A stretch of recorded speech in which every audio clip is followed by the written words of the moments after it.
para sa inyo. At anong ginawa ni Jesus? Ito nang sabi niya, take guard against all greed, for though one may be rich, one's life does not consist of possessions. Ako meron akong dito magandang patakaran. We have to distinguish truly rich and those who have lots of money. Dalawang uri ito yung mayaman at maraming pera. Ang tunay na mayaman, simple lang ang aking patakaran. Ang mayaman ay nagbibigay. Ayun. Pwedeng magbigay, hindi material na bagay. Ngitian mo yung katabi mo. Ngitian mo. Sister Dahel, ang yaman mo, di ba? Nagbigay ka ng ngiti. Yun ang ibig sabihin ng mayaman. Nagbibigay. Yung isa, maraming pera. Hindi naman nagbibigay. Hindi mayaman. Marami lang pera. Kadalasan, yung maraming pera, sila yung very suspicious. Sila yung laging galit. Ano nangyayari? Kaya nagkakaroon ng sakit. Hindi sila mayaman. Marami ng pera na may sakit. Ayun, nakita nyo? Yung isa, mayaman dahil nagbibigay. Kaya tingnan mo yung katabi mo. Mayaman ba yan? Nagbibigay yan. Amen? Feel mo. Gets mo. Apply mo. Yan na naman, Kaya ang ganda na naman yung parable. Ang ganda yung talinghaga ng Panginoon. May isang mayaman. Nako, ang daming aanihin. Ang sabi niya sa sarili, anong gagawin ko? Maliit ang aking kamalig. Itong gagawin ko. Gigibain ko. Papagawa ko ng malaki. Ito ang tinatawag nating the greedy man. Kaya anong sabi niya sa kanyang sarili? Now for you, you have so many good things stored up for many years. Eat, dress, drink, be merry. Katuga, kain, tulog, gala. Ayun, yun ang katuga. Ano ibig sabihin ito? Nasa kanya ang focus, yun ang gahaman.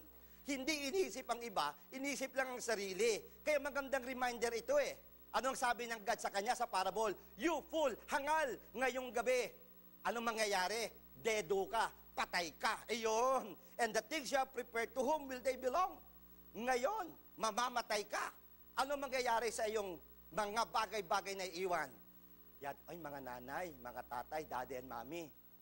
Ito yung mga mana nyo, pag kayo namatay, pag-aawayan ng mga anak ninyo yan. Nako, hindi ko nasasabihin. Yung mga mayayaman sa ating lipunan, yung mga ibang pamilya, grabe. Tinatago ang tatay, tinatago ang nanay, nagdidimandahan, dahil sa mana. So, reminder lang, pwede bang pakitapik yung katabi mo? Pakitapik nga, hindi kita tinatakot. Pakisabi, hindi kita tinatakot. Mamamatay ka rin. Yan. Ganun lang, ganun lang, pero wala rin problema. Kung kayo mamamatay, may Saint Peter. Yan, Never mind, alam niyo. pero, our life here on earth is too short. What are we doing with our life? Tayo ba ang sentro? Kaya yun ang mahirap kapag sentro ka. Ito, tinan nyo yung katabi nyo. Tinan yung mga ginto ni sister. Ay, nako, nakita yung mga hikaw niyan. Ayan, nako, mukha ng may hepa sa pagkadilaw. Ayan. Pero, ito ba, sa totoo lang, yung bang ginto mo, madadala ka sa langit? Yung diamonds mo, madadala ka sa gamit?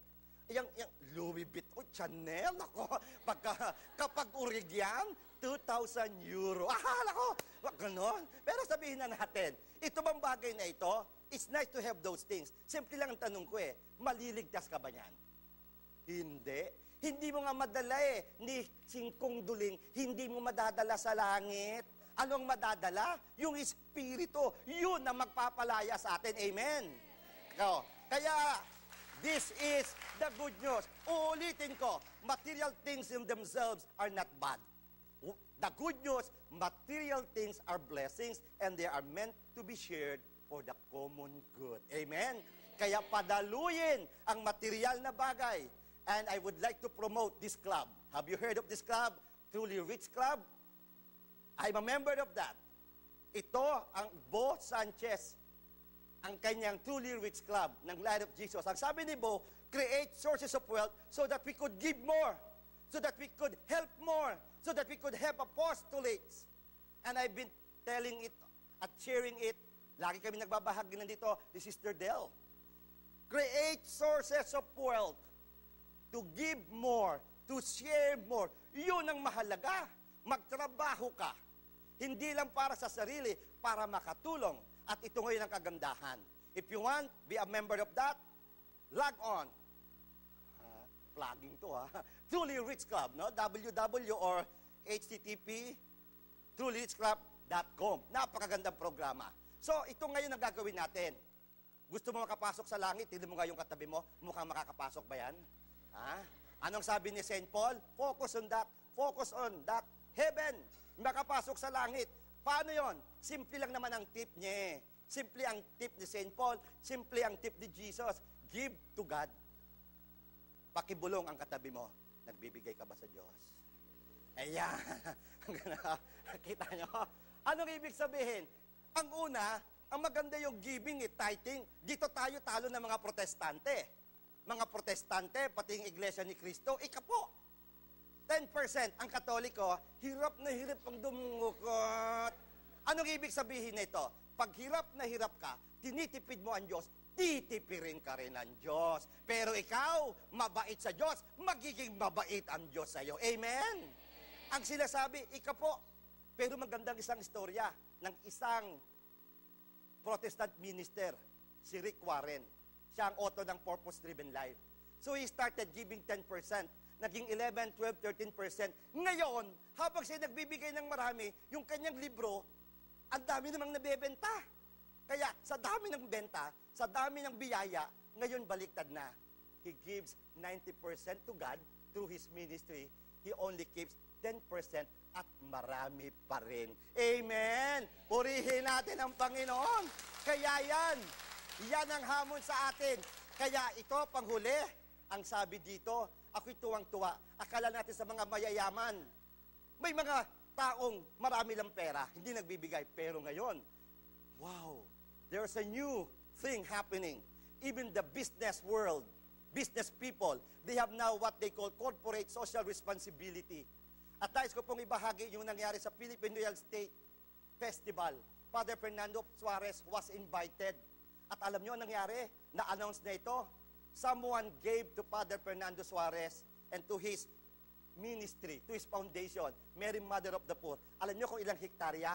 33 hectares of prime land in Tagaytay Metro in Alfonso, Cavite. Amen! At doon makikita ang Monte Maria. At sino ang nagbigay na ito? Na i-announce na ito. And I salute these people. San Miguel Corporation, Ambassador Danding Cuangco, and Mr. Ramon Ang. Ito mga taong ito ngayon, nagkaroon sila ng palibago. Inimbitahan nila si Kuya Efren, no? CNN hero. Anong gagawin? Sila ngayon ay tutulong sa mga mahihirap. Amen! This is now what we call enlightened capitalism. Yung mga meron, maraming ibinibigay. Hindi na tayo lalayo. Just in front of you, look at the beautiful lady in front. Sister Del Bautista Bitangkol. Yan ang ginagawa. May mga foundation, tumutulong, at itong apostolate ito, Talita Cum, the Bautista family, nandito rin ang ibang miyembro. Kaya palakpakan po natin sila. Tuloy-tuloy. So my dear friends, panghuli, in Matthew 6:33, we are reminded by Jesus, seek first His kingdom and His righteousness, and all these things will be given as you will. Kaya hanapin muna natin ang Diyos, tumingala sa Diyos, manalig sa Kanya, at kung ano ang Kanya ay magiging atin din. Amen? Feel mo? Gets mo? I-apply mo. So I invite you to close your eyes, bow your heads, just thank God for all the blessings giving us, both spiritual and material blessings. Amen. And if we have material blessings, these are just God's manifestations of His love. And material things, material blessings are meant to be shared for the common good. Amen. Amen. Praise you, Jesus. And now we rise.